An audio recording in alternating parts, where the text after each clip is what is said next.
Just before we move to our next speaker, I was asked to read a statement from Dr. Bev Scott.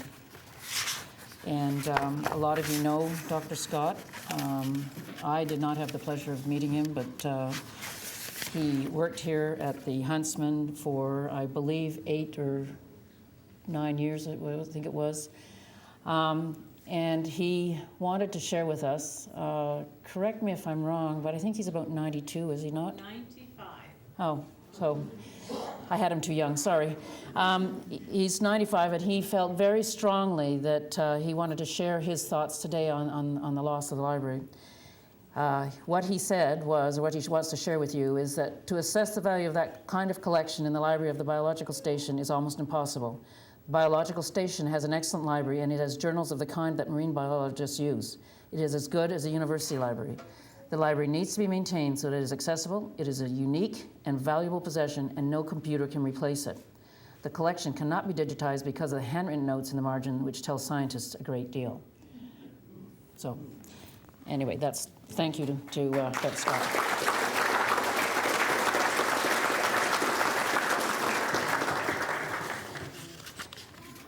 I'd like now to introduce Dr. Karen Kidd, who is an eco-toxicologist. Boy, that's a big word for me, at UNB campus in St. John. She will be speaking to you about the critical role of government science and why universities will not be able to fill the gap of following cuts to DFO.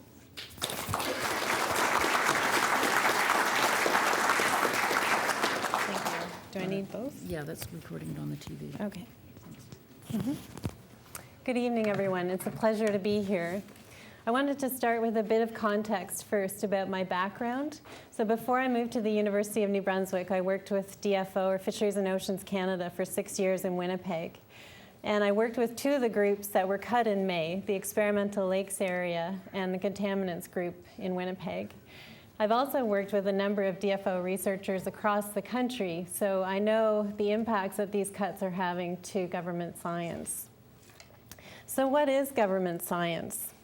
Well, government science is done for the greater good of Canadians and the Canadian environment. It is science for public good. The science federal researchers do is focused on protecting and advancing our interests as a society. Health, safety, security, and environmental needs are supported by federal research. In a nutshell, federal science underpins much of our daily lives, and we and our environment benefit from it a lot more than most of us realize. Federal scientists are experts at monitoring ongoing environmental problems and identifying emerging ones. As examples, their experience and programs in the region find invasive species, assess whether others are endangered, and provide information on whether it is safe to eat shellfish.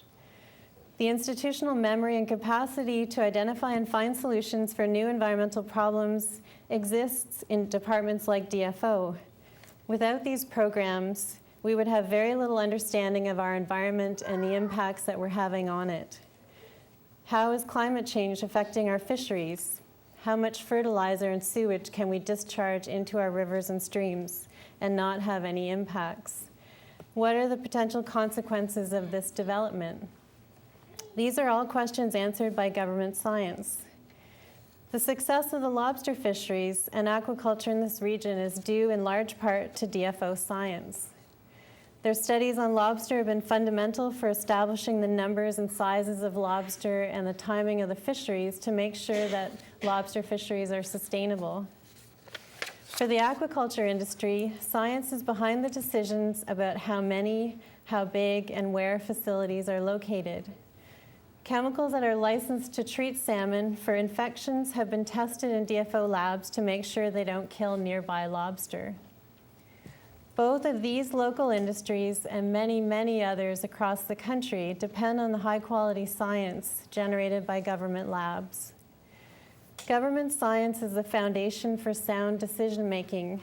Without the science to support effective regulations and policies, we are gambling away the future of our natural resources.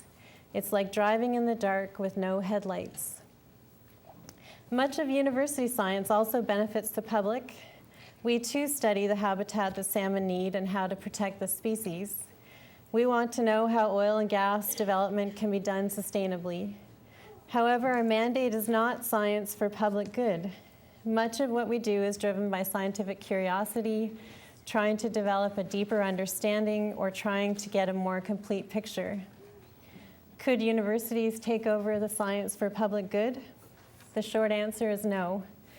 Government science needs to remain within the government for many reasons. There is a long list of reasons why this is the case, and here are 3 of mine. The first is that university funding is short-term and unpredictable, and our staff, made mostly of students, come and go. Our job is really to train the next generation of scientists. Understanding long-term changes in numbers of lobster in the bay or salmon populations needs long-term, stable support, both people and money, within government programs.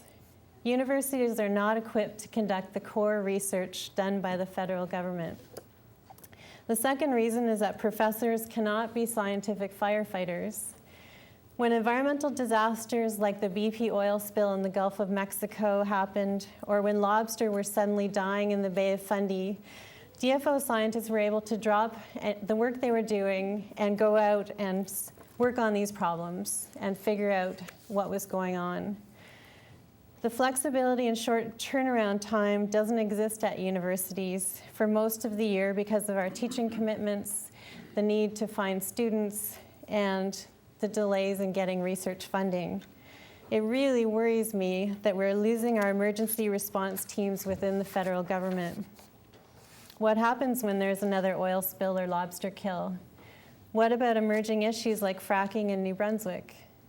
Without groups like this one in St.Andrews, who will respond to emergencies or provide the science to make sure that chemicals are used safely and that decisions consider broader contexts to minimize the chances of accidents?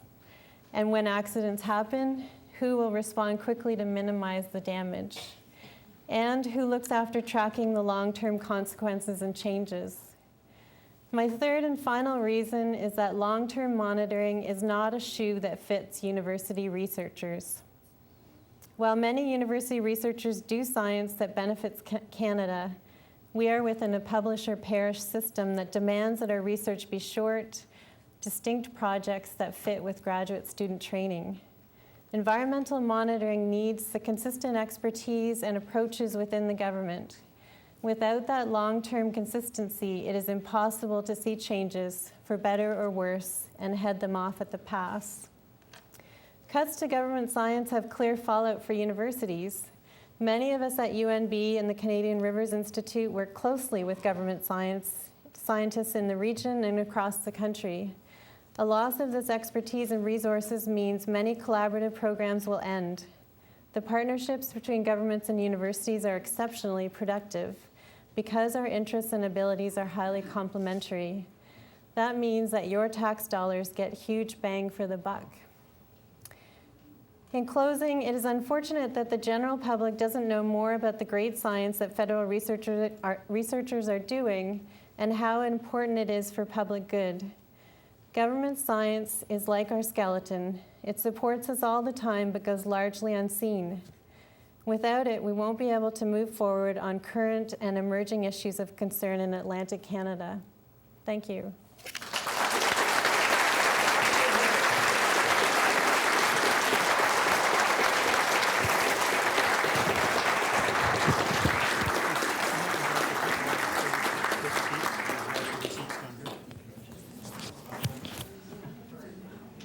Thank you, Dr. Kidd. I think you've summarized a lot of our concerns very succinctly.